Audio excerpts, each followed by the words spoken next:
Back live with you tonight, and thanks for staying on. Let's turn to this now. The Democratic Alliance wants police management and Minister Senzo Mchunu to tell Parliament why over 5 million dockets have been closed due to alleged insufficient evidence since 2018. The party already requested for the information under the Promotion of Access to Information Act. Over 76,000 are murder dockets, 61,000 are for rape.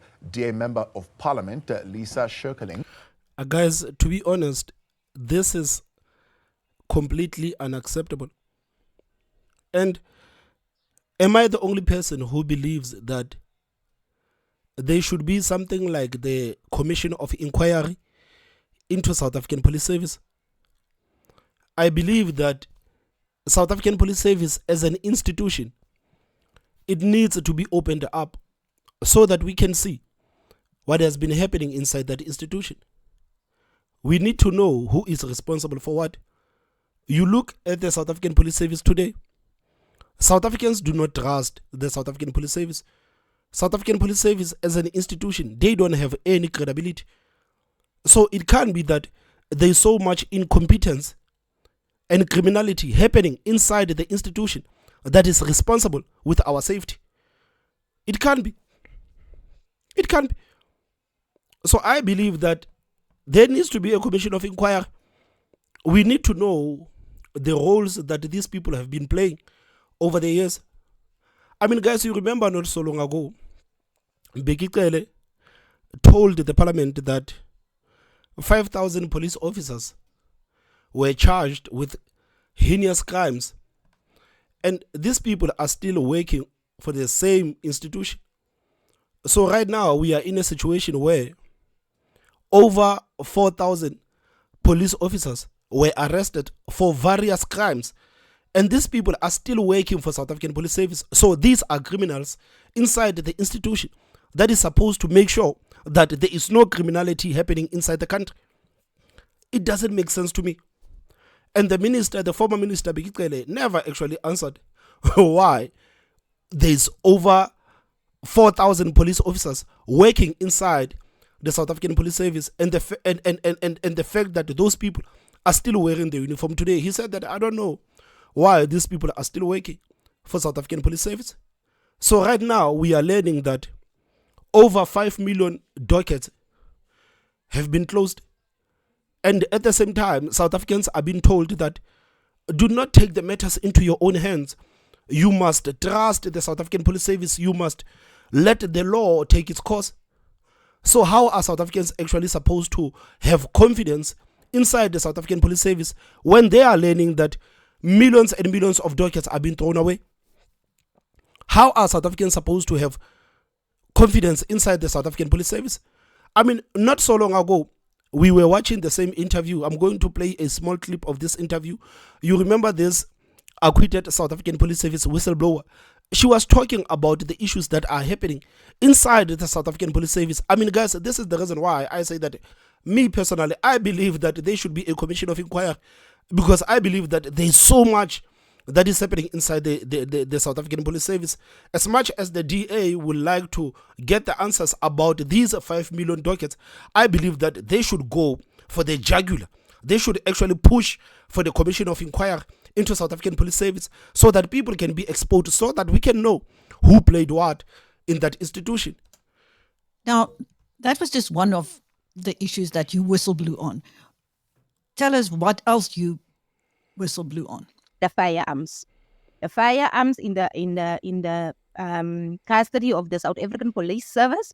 It was meant for destruction. I reported that when I realized in 2018 that firearms had been stolen by police officers and being sold back to the black market. I informed my commander. My commander immediately went to Major General Sia and informed him. After a week or so, my commander came back to me and said, you know what, Patricia, I gave the evidence to General Sia, the evidence that you withdraw for me from the system. He knows about that, but he's not saying anything. What are we going to do about it? I told him, I say, you know what, if it's like that, then I'm going to report it to General Sitole. So I did report it to General Sitole, General Sitwala referred me to General Libya. General Libya referred me to General Mutli, who was the provincial head of the DPCI in Fries. I indeed secured an appointment with General Mutli, gave him all the evidence, and General Mutli immediately indicated that he's going to initiate an investigation. He also said that, Patricia, in DPCI, we don't have someone who have the functions to check the serial numbers of the firearms for us. But I'm going to request from the provincial commissioner to transfer you so that you can assist us in the investigation. And he indeed wrote a letter to the provincial commissioner. She refused. It was in 2020. She refused, and then the investigation just never proceeded because they didn't have someone who could assist them to check those stolen firearms, the serial numbers of those stolen firearms on the system. I found out that these firearms are being licensed by police officers at the Central Firearm Registry, although these firearms still reflect as state-owned firearms. On the license card, it will show the name of the person, but on the serial number of the firearm, it will show that that firearm belongs to this. So I believe that there was a motive behind the failure of the provincial commissioner to act. I believe the provincial commissioner covered up the smuggling of firearms by police officers, and I believe that General Isia and General Mutsiliani must be held accountable because they are complicit in the smuggling of state-owned fire. I mean, guys, there's so much that is happening there, man. There's so much that is happening inside the South African Police Service. I believe that this issue of 5 million dockets, it is just a tip of an iceberg. It is just a tip of an iceberg. I believe that if if we were to witness something like a commission of inquiry into South African police servicemen, I think like all of us, our jaws would literally hit the ground. Our jaws would literally hit the ground because of what has been happening inside that institution.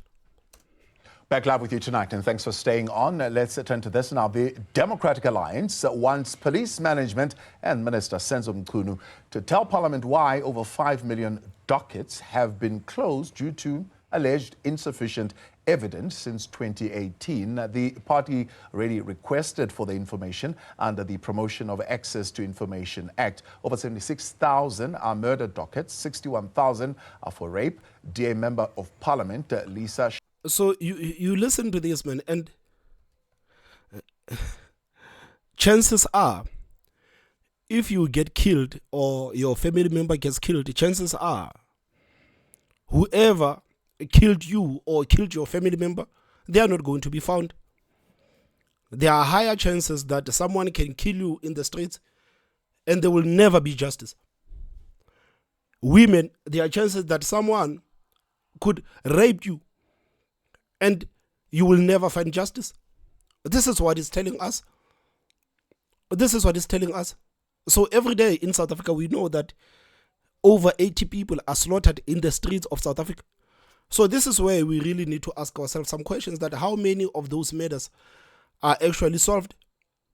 And the fact that thousands and thousands of them, they are being sidelined, and the police says, no, man, we can't deal with these issues, so put them on the side. It's unbelievable, man. It's unbelievable what I'm hearing, man. Unbelievable. Evidence since 2018. The party already requested for the information under the Promotion of Access to Information Act. Over 76,000 are murder dockets, 61,000 are for rape.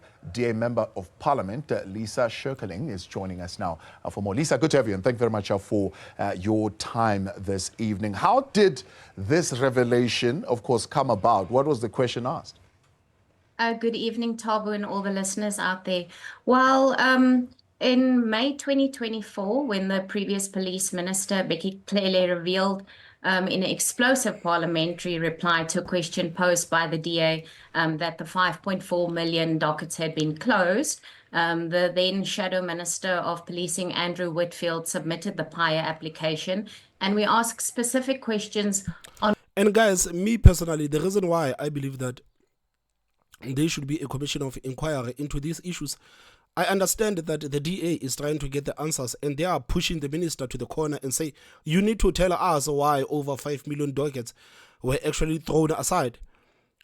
But if we were to really solve this issue, we need to get the people that were in office for these years. We know that we had the minister of police. We had a couple of ministers of police. These are the people that should take the stand and actually answer to these questions. Because to be fair, Minister Senzo Mkunu was just he just became a minister yesterday, and right now they are already telling him to answer the questions about something that chances are he doesn't even know. I'm sure that some of his staffers are trying to find answers to tell the DA that, guys, this is what has been happening since 2018. But truth of the matter is that we need to get the people that were in office over these years so that they can answer why over 5 million dockets were actually thrown aside since from 2018. For the information under the Promotion of Access to Information Act. Over 76,000 are murder dockets, 61,000 are for rape. DA Member of Parliament Lisa Shirkeling is joining us now for more. Lisa, good to have you, and thank you very much for your time this evening. How did this revelation, of course, come about? What was the question asked? Good evening, Tabo, and all the listeners out there. Well, in May 2024, when the previous police minister, Becky Clele, revealed in an explosive parliamentary reply to a question posed by the DA that the 5.4 million dockets had been closed, the then Shadow Minister of Policing, Andrew Whitfield, submitted the PIA application, and we asked specific questions on which areas the dockets were closed. We asked specifically on murder, on attempted murder, GBH, aggravated robbery, rape, and assault. And those figures were released to us this week. And when we received them, I must say it is a shocking revelation, but it is not completely unexpected. If you look in 2024, South Africa has been ranked first in the crime index amongst all countries in Africa. And we do know that policing is a problem in our country. Yeah. It's not a complete shock that so many of these cases are outstanding and have subsequently been closed. So when of course, police gave the answer, the 5 million dockets, were they adequately investigated? And was it their fate then that the evidence that would have been gathered would have been insufficient for them to lead to any meaningful prosecution? Well, most of them have been closed without proper investigation. At this stage, South Africa only has 17,000 proper detectives that are trained. And of these 17... And was it deliberate? Was it deliberate, the fact that we only have like 17,000 detectives? Is it deliberate? These are some of the issues that we really have to look into. Is it deliberate? 17,000 proper detectives that are trained. And of these 17,000 detectives, they have roughly between 300 and 400 cases sitting on their desks at this time.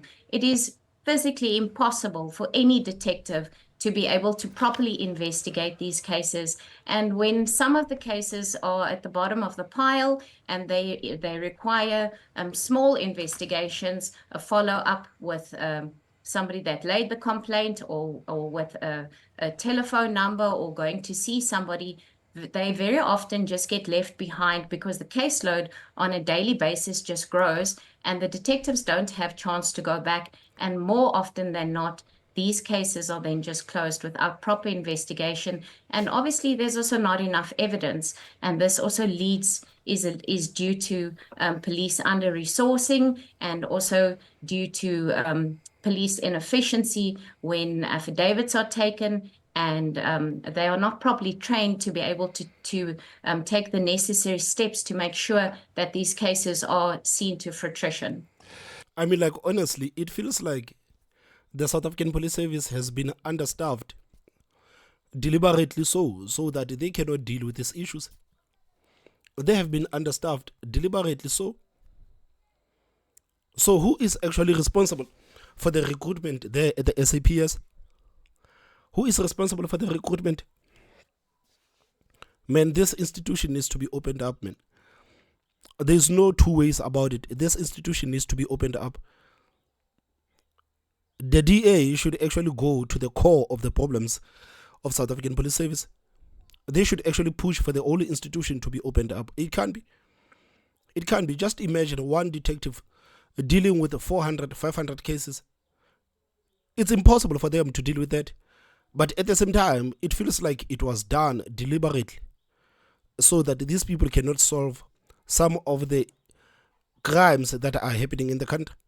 So which means that whoever is responsible for that is committing treason. He's working against South Africa. He's deliberately working against the country. So they are committing treason. They are committing treason. It's sad, man. It's sad. It's sad, man, how people's loved ones are just murdered in the streets. It is so sad, man, how people are robbed of their possessions in the streets. And there's no justice. It is so sad to learn about the kidnappings that are happening in the country. It is so sad to learn about women being abused, the gender-based violence, the rape, and the fact that the perpetrators, they can easily get away with these crimes. People are locked up today, but tomorrow the same people that were charged of these heinous crimes are roaming the streets looking for the next victim. This is sad, man, what is happening in the streets of South Africa. It is so sad, and this is again the reason why people who cannot afford are now looking at the private policing, man. They are looking at the private security and saying, we need to look at the private security. And things were never even supposed to be like this. It was never supposed to be like this. But unfortunately, this is where we are. So, of the 24 performance target programs, they could only achieve 10, a success rate of 47.62%. They acknowledge this. What are they doing about it? So while they've acknowledged it, and I mean, we mustn't be harsh on the police. There are really a lot of police officers that are doing a really good job. But they are definitely under-resourced and they need assistance. And the police minister currently, Senzo Mchunu, he asked for extra funding, which we will look at when we do the adjustment budget later on to see how funds can be channeled into different areas so that we can address concerns of resources and personnel and training. There's a lot that they're not doing. They should be looking to put measures in place that they have a sufficient plan to address the high attrition of detectives. They should reintroduce specialized units to address categories of criminal behavior and provide officers with specialized training.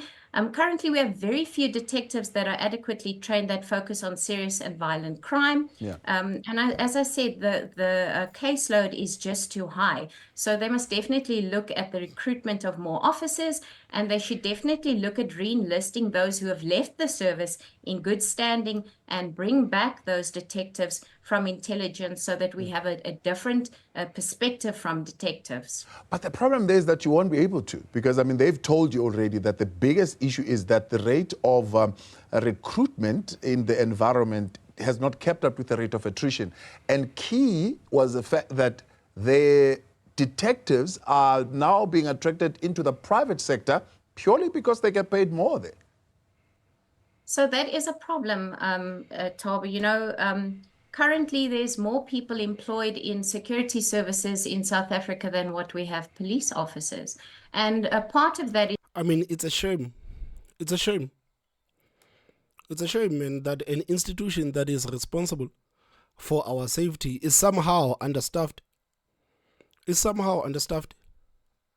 Does it feel like this institution has been deprived of resources so that the private security industry can actually grow? Does it feel like that? That the South African Police Service has been tampered with so that the private security can actually grow? Because it feels like it. Is because our senior management of our police is very top heavy. And the DA has already addressed this numerous times to say that We would believe in the devolution of powers to provinces and then into municipalities, and take away the higher structure and use the money correctly in ensuring that we equip local police stations with more police members and with better resources. And once we are able to devolve the powers and break down the barrier between the lower class, or I don't want to say the lower class, let me rather say the police on a lower level and the police on a higher level, and we break that down, we will not be able to fix the policing shortages.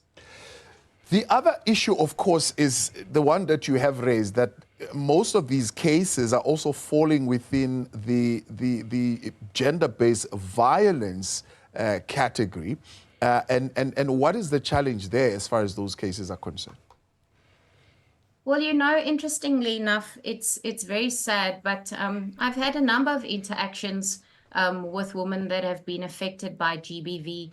And sadly, in a lot of circumstances, the perpetrator's family come to the person that has been attacked, and they offer them funds, money to withdraw their cases. And in a lot of times they do that because obviously they need the money, but also because they're intimidated. And a lot of these women are afraid, and I understand why they are afraid. And that is why the cases just get closed. And a lot of times, unfortunately, many of these cases, the perpetrators are well known to the police and are often police officers that are the perpetrators of these cases. Buccal samples is cited as one of the things that is really not done. In fact, 81% of the samples taken against a target of 100% is what we are looking at. Yes, that is unfortunately. Now, our country really has a very big problem with forensics and our labs, and it takes such a long time that most of the time these samples are either old or we're not able to use them. So South Africa really has to look at investing in a world-class forensic unit or lab, and making it a lot easier for these samples to be taken to labs, and also for females more comfortable to actually provide the samples. Now, of course, Program 3 has not been failing now. It's been failing for a while. In 2023, the police said, look, they are taking a critical view to this, and they will be affecting some... And, guys, thinking about it, like, it's insane, because it feels like South Africans are being told that, guys, you are on your own. You are on your own. Because if you read about the VIP protection that has been given to the politicians, I think over 2 billion has been spent for the protection of politicians, while South Africans are left vulnerable. So even our politicians in the country, they understand that it is dangerous out here. So all the money goes to the politicians so that they can be safe, so that their families can be safe. But when it comes to the people that are actually paying for these services, the politicians are saying, no, it's fine. It's fine. You can be on your own. And I think this is one of the things that is actually triggering to me, that these people have so much protection. Have you seen how politicians are moving with so much protection, so many people around them with heavy machinery? But when it comes to us, the average citizens of this country, we are sitting here, we don't even know what to do. We don't even know what to do. And we are told that you should never take the matters into your own hands.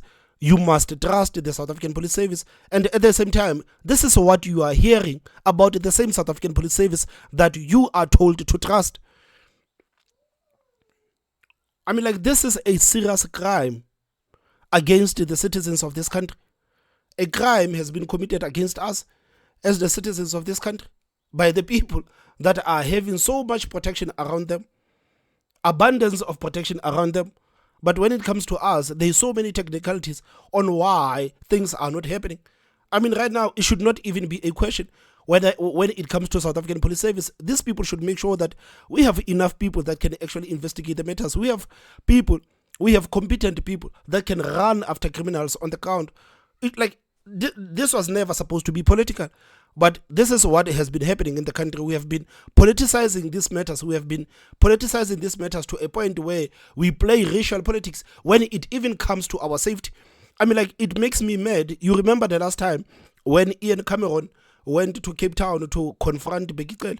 Ian Cameron, this is the person that was putting his life in danger to protect the communities that are predominantly black. This is a white man that has put his life on the line to protect the communities that are predominantly black. And when this person got the chance to actually confront the minister, to tell the minister that, minister, you are doing nothing about the safety of these people. Now we are putting our lives on the online.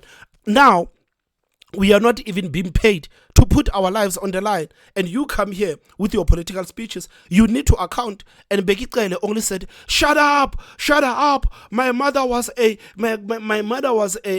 kitchen girl, and I'm not gonna listen to this white boy trying to make it look like Ian Cameron was being racist towards him. And the same people that Ian Cameron was protecting, they were clapping hands for Becky Cele. The same people, they were clapping hands, they were clapping hands for Becky Cele while Ian Cameron was trying to protect them.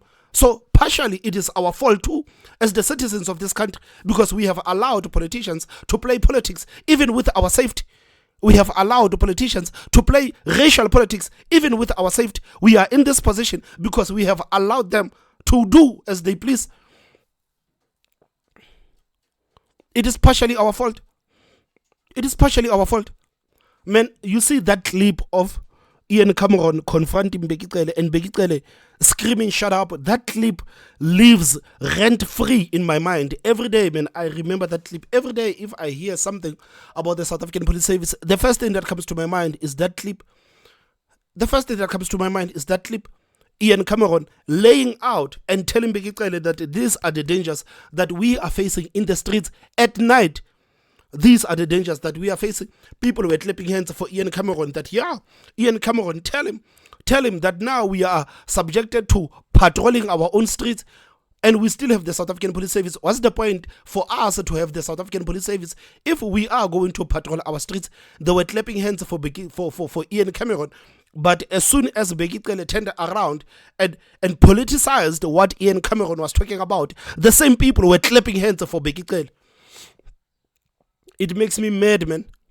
These are some of the issues that are actually making me mad, that we have allowed politicians to play politics with our safety.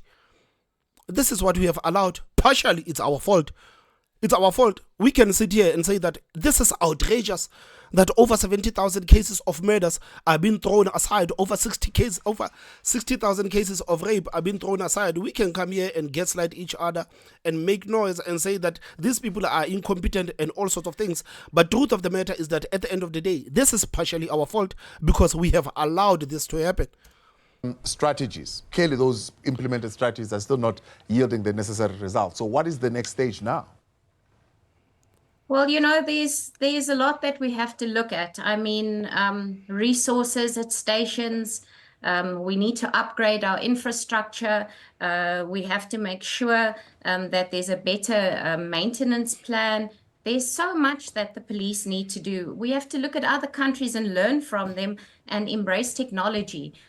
South Africa really hasn't embraced technology. There's a lot that we can do there. And I mean, like, why? Why?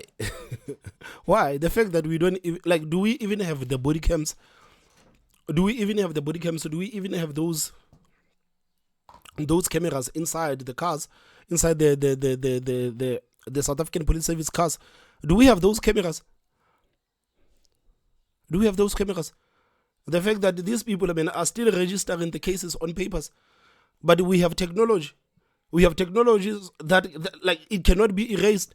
We have a technology that, okay, maybe these things, they can start being registered in computers and everything, so that these cases can never be. But today you will be told that the docket is missing. The docket is missing in 2024. These people are still writing on paper in 2024. In 2024, they're still writing on paper.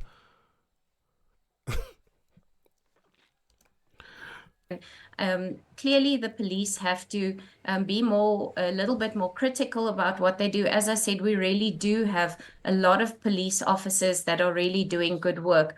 But there's a lot that still needs to be done in order for us to upgrade our police services and make it more accessible to the normal person on the street. 68% of the dockets stolen in police were stolen in Limpopo, and these were cases of rape and sexual assault. Either the docket system there has completely collapsed, or there's something sinister and evil going on there. I mean, what could it be?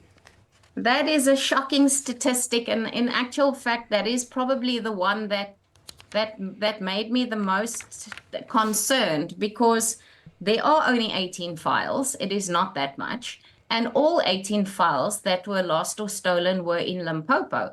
So for that reason, we have written to the committee chairperson of police, Ian Cameron, and we've asked him to please request the police commissioner of Limpopo to urgently come and present himself to the committee so that we can find out what is happening, because obviously there's either a problem between the police station and the court, or the person's laying the charges and the person, the perpetrator. Because as I said to you, it's not a lot. I mean, it is 68.8%. It is only 18 files. Really an issue there, and that is one of the points that I'm very, very concerned about. Yeah. I mean, it's 18 files. You'd expect that at least you'd be able to take care of 18 files. The very fact that there are 18 and you're able to lose all of them, it means your system of keeping these dockets is really that bad, or you deliberately lost them. Well, I want to tell you that I almost want to say that it's either deliberately lost or stolen, because if you look at the other case files for murder and for kidnapping and those different categories in Limpopo, none of those files are missing. So it is only on rape and sexual assault, which tells you that in that department there is definitely a problem. Lisa, we appreciate your time and thank you very much for... Man, it's unacceptable, man. It's unacceptable what's happening in this country. It's unacceptable. And this is the reason why some of us were speaking so much against the identity and racial politics, because we know the results of the identity and racial politics. It's like people cannot even use their minds. It's like people cannot even use their minds. Guys, this is shocking. This is unacceptable. But me personally, like I said, I believe that there should be a commission of inquiry into the whole institution. I believe like the whole institution is rotten. It's rotten to the core. It's rotten to the core, and bad apples, they need to be thrown out. If there will be a chance of actually saving this institution that is responsible with our safety, there should be a commission. Guys, please tell me what you think in the comment section. Don't forget to hit that like button, and the most important part, subscribe. My name is Thomas Mabaso. I will see you next time. Bye-bye.